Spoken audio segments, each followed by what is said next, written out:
Syekh Muhammad Nawawi Al-Jawi Al-Bantani atau Syekh Nawawi Al-Bantani adalah seorang ulama Indonesia bertaraf internasional yang menjadi imam besar di Masjidil Haram. Dia bergelar Al-Bantani karena merasa dari Banten. Berikut adalah beberapa karomah yang sangat luar biasa dari Syekh Nawawi Al-Bantani. Yang pertama adalah menjadikan telunjuknya lampu. Pada suatu waktu, beliau pernah mengarang kitab dengan menggunakan telunjuk beliau yang dijadikan sebagai lampu.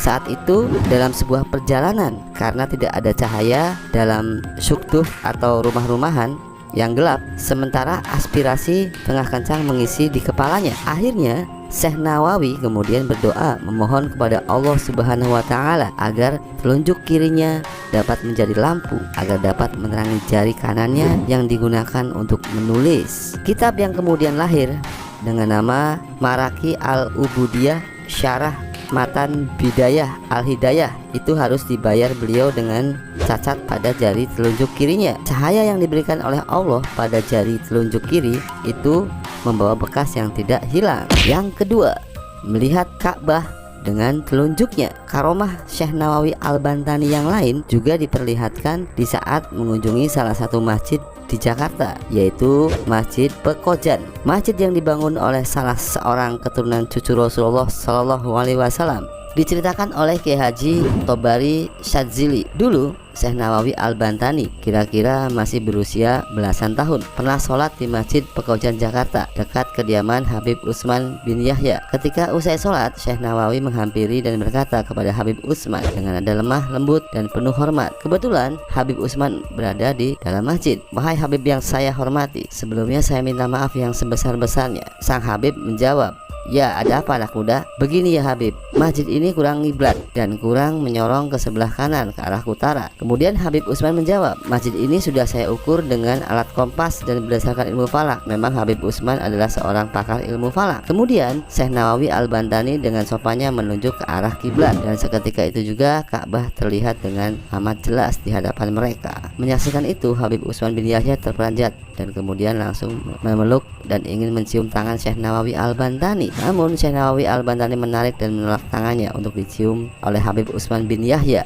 dan beliau berkata, "Wahai Habib yang mulia, saya tidak pantas untuk dicium tangan oleh Habib karena Habib adalah orang mulia dari keturunan Rasulullah, sedangkan saya adalah orang kampung biasa." Mendengar kata-kata Syekh Nawawi Al-Bantani ini, kemudian Habib Utsman bin Yahya langsung merangkul Syekh Nawawi Al-Bantani dan mereka saling berpelukan sambil menangis bercucuran air mata. Syekh Nawawi Al-Bantani juga termasuk salah seorang ulama pakar ilmu falak. Banyak kitab-kitab karyanya yang menerangkan tentang ilmu falak. Syekh Utsman merasa takjub dan menyadari bahwa remaja yang bertubuh kecil itu yang berdiri di hadapannya telah dikaruniai kemuliaan oleh Allah Subhanahu wa Ta'ala, yakni terbukanya nur basyariyah. Dengan karomah itu, dimanapun beliau berada, Ka'bah tetap terlihat. Sampai saat ini, jika kita mengunjungi Masjid Pekojan, akan terlihat kiblat digeser, tidak sesuai dengan aslinya. Yang ketiga, jasad Syekh Nawawi yang luar biasa. Setelah menjadi kebijakan pemerintah Arab Saudi bahwa orang-orang yang dikuburkan selama setahun, kemudian kuburannya harus digali, tulang belulang atau isi jasadnya kemudian diambil dan disatukan dengan tulang belulang yang lain atau dipindahkan.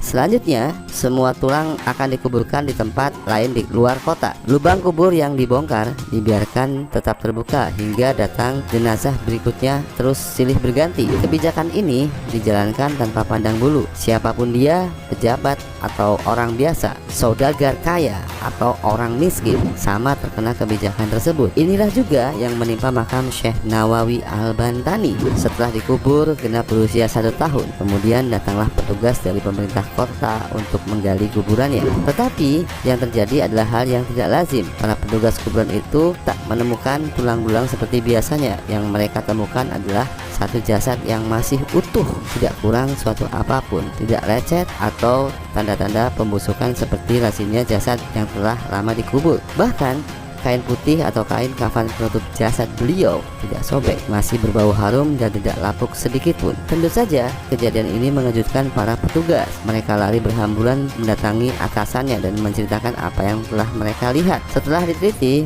sang atasan kemudian menyadari bahwa makam yang digali itu bukan makam orang sembarangan. Langkah strategis lalu diambil. Pemerintah melarang membongkar makam tersebut. Akhirnya jasad beliau lalu dikuburkan kembali seperti sedia kala. Hingga sekarang makam beliau tetap berada di Ma'la, Mekah.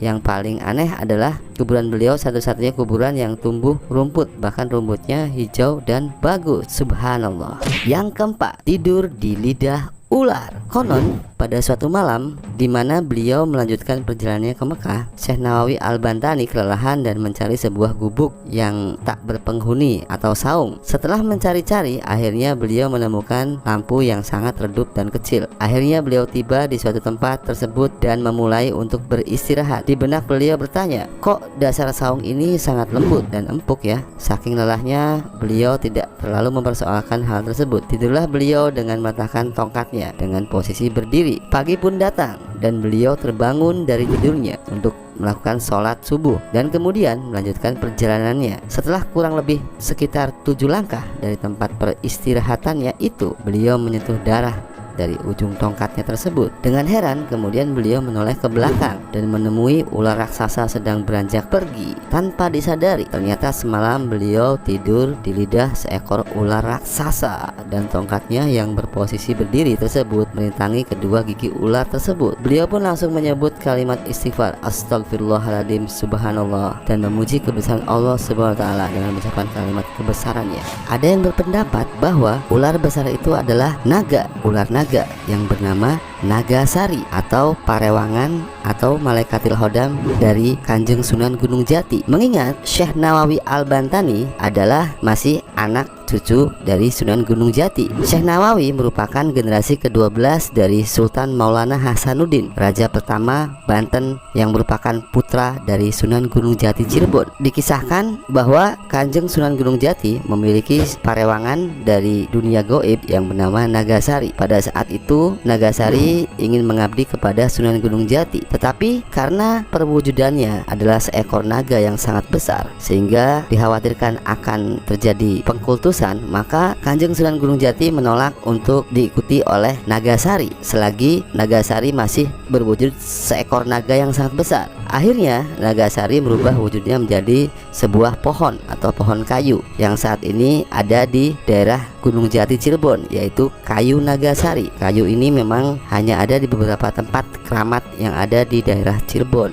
Kemungkinan sebagai anak cucu dari Kanjeng Sunan Gunung Jati, melihat Syekh Nawawi Al-Bantani merasa kelelahan dan butuh naungan perlindungan, maka parewangan dari Sunan Gunung Jati ingin membantunya untuk sekedar tempat beristirahat. Maka tidak heran jika ular naga besar tersebut tidak mengganggu Syekh Nawawi Al-Bantani, justru keberadaannya adalah ingin melindungi. Wallahu a'lam bishawab. Yang kelima, mengeluarkan buah rambutan dari tangannya. Di Mekah, beliau mendirikan tempat mengajar atau sekolah dengan murid yang lumayan banyak. Pada suatu hari, beliau menerangkan kepada para santri-santrinya. Syekh Nawawi berkata, sunnah Islam berbuka puasa itu hendaklah memakan makanan yang manis-manis terlebih dahulu. Kalau di sini terdapat buah kurma, di tempatku ada yang tidak kalah manisnya dengan kurma. Kemudian santri-santri menjawab, betul Syekh, kalau di tempat kami kurma. Lalu bagaimana di tempat Syekh yang tidak tumbuh buah kurma?